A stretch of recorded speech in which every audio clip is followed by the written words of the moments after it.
बुद्ध का एक शिष्य बुद्ध के संदिग्ध में 6 वर्षों से था। वो एक दिन महात्मा बुद्ध के पास आया और बुद्ध से कहा, हे बुद्ध, मुझे आपके पास 6 साल हो गए। मेरे बाद कितने शिष्य आए, उन्हें आपने इस बीच किसी एक दिशा में ज्ञान देने के लिए भेजा, लेकिन मुझे अभी तक नहीं भेजा। क्या मुझे अभी तक बुद्धत्व प्राप्त नहीं हुआ? बुद्ध मुस्कुराए और बोले, यह तो तुम्हें खुद समझना होगा कि तुम्हें बुद्धत्व प्राप्त हुआ है या नहीं। शिष्य बोला, हे बुद्ध, आपने मुझे इन 6 सालों में जो भी उपदेश दिया, मुझे वो सब याद है। आपकी बताई एक एक बात मुझे याद है। आप मुझसे पूछ भी सकते हैं, मैं आपको हर उत्तर देने के लिए सक्षम हूं। आप मुझे एक मौका तो दे ताकि मैं किसी भी दिशा में जाकर लोगों को आपके ज्ञान के बारे में बता सकूं। बुद्ध ने कहा, ज्ञान की बातों को याद रखने से कुछ नहीं होता। जब तक आप किसी भी चीज को अपने आचरण में नहीं लाओगे, तब तक आप दूसरों को नहीं कह सकते कि वो उसे अपने आचरण में लेकर आए। शिष्य ने कहा, जो भी हो, कृपया आप मुझे एक मौका दें। आप मुझ पर भरोसा रखें। मैं सभी को अपने ज्ञान से प्रभावित कर सकता हूं। मैं लोगों को ऐसी बातें बता सकता हूं जिससे उनके जीवन में शांति आएगी और वो शांतिपूर्ण अपना जीवन जी सकेंगे। बुद्ध ने कहा, अभी तुम तैयार नहीं हो। जब तुम तैयार हो जाओगे, मैं तुम्हें खुद सही मार्ग पर जाने के लिए कहूंगा। शिष्य ने कहा, क्यों बुद्ध, आपने मुझे इन 6 वर्षों में इतना भी ज्ञान नहीं दिया जिससे मैं लोगों को प्रभावित कर सकूं। बुद्ध ने कहा, ठीक है, तुम पूर्व दिशा की तरफ जाओ। वहां तुम्हें एक गांव मिलेगा। उससे तुम भिक्षा मांगकर लाओ और वहां के लोगों की अपने ज्ञान से मदद करना। कल सुबह तुम वहां अकेले जाना और शाम को आकर मुझे बताना तुमने कैसे वहां के लोगों की मदद की।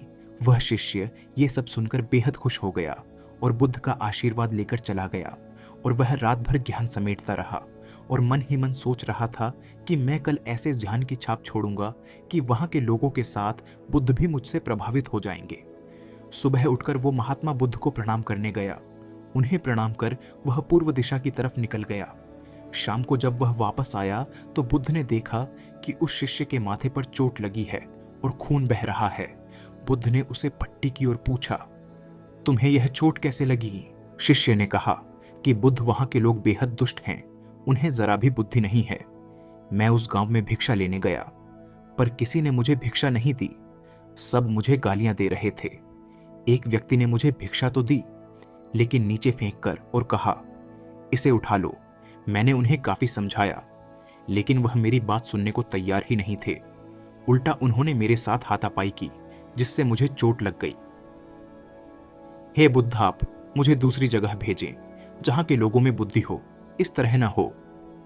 बुद्ध उसकी बात सुनकर मुस्कुराए और बोले कि अगर तुम्हें दूसरे गांव में भी ऐसे ही लोग मिले तब तुम क्या करोगे? शिष्य ने कहा, हे बुद्ध, ऐसे लोगों को कोई ज्ञान नहीं दे सकता। वह लोग अज्ञानी हैं, उन्हें कौन समझाए?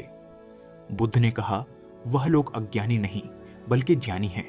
उनके पास बहुत बुद्धि है, परंतु उनके पास खुद का ज्ञान है।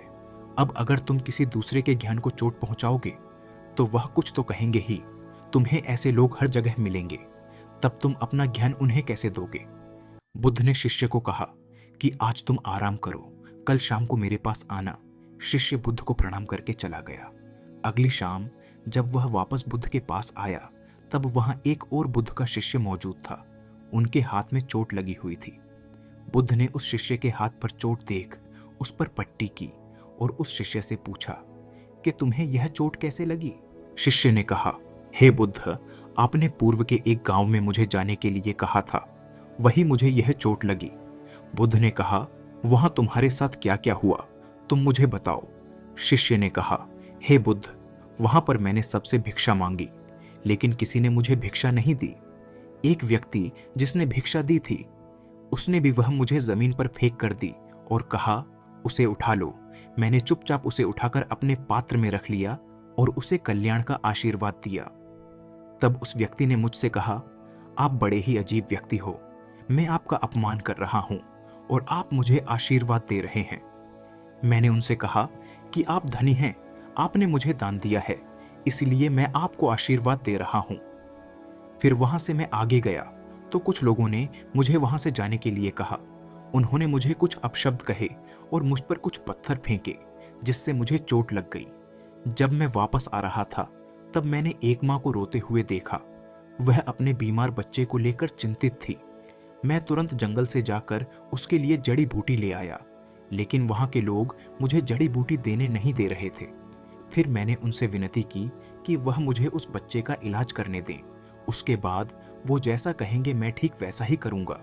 फिर जिस व्यक्ति ने मुझे भिक्षा दी थी उसने गांव वालों को समझाया, तब उन्होंने मुझे उस बच्चे को जड़ी बूटी लगाने दी। उसके बाद वह बच्चा ठीक हो गया। फिर गांव वालों ने मुझसे अपने किए गए अभद्र व्यवहार के लिए क्षमा मांगी और मुझे धन्यवाद कहा। फिर मैं वहां से वापस आ गया। हे बुद्ध, आपसे एक विनती है। उस गांव के लोग बहुत भोले भाले और सीधे हैं। क्या मैं रोज उसी गांव में जाकर भिक्षा मांग सकता हूं? ये सभी बात वो पहला शिष्य भी सुन रहा था। उसने यह सुनते ही बुद्ध के चरणों में गिरकर कहा कि हे बुद्ध, मैं समझ गया हूं कि अभी मैं उस लायक नहीं हुआ कि दूसरों को ज्ञान दे सकूं। बुद्ध ने कहा, हमें बाहर वैसे ही लोग दिखाई देते हैं जैसे हम भीतर से होते हैं। जब तक हम स्वयं को नहीं बदलते तब तक हम किसी को भी नहीं बदल सकते। खुद में परिवर्तन करना बेहद जरूरी है। कोई भी बात बताने से पहले उसे आचरण में लाना बेहद जरूरी है, क्योंकि आचरण में लाई हुई चीज को बताना, समझाना बहुत आसान होता है और उसे लोग बेहद आसानी से अच्छे से समझ पाते हैं। दोस्तों, हम सभी को ऐसा लगता है कि हमने जो कुछ भी सीखा है वह हमको दूसरों को सिखाना चाहिए, लेकिन हम जाने अनजाने में दूसरों को सिखाने के चक्कर में हम कभी कभी गलत साबित हो जाते हैं। तो इसलिए दोस्तों, अगर आप किसी को भी कोई भी सुझाव देने के लिए जाते हैं, आप कोई भी चीज सिखाने के लिए जाते हैं, तो सबसे पहले आप उस कार्य को संपूर्ण रूप से और सही ढंग से अच्छे से सीख जाएं। और आपको जब यह पक्का प्रूफ मिल जाए कि अब मैं इस कार्य को संपूर्ण रूप से सीख चुका हूं, अब मैं दूसरों को सिखा सकता हूं, तभी आप दूसरों को सिखाने के लिए जाए। अन्यथा आपके साथ दुर्व्यवहार हो सकता है और आपको क्षति भी पहुंच सकती है। दोस्तों, कैसी लगी आपको ये कहानी? अगर अच्छी लगी तो हमारे चैनल को सब्सक्राइब करके बेल आइकन दबाना मत भूलना।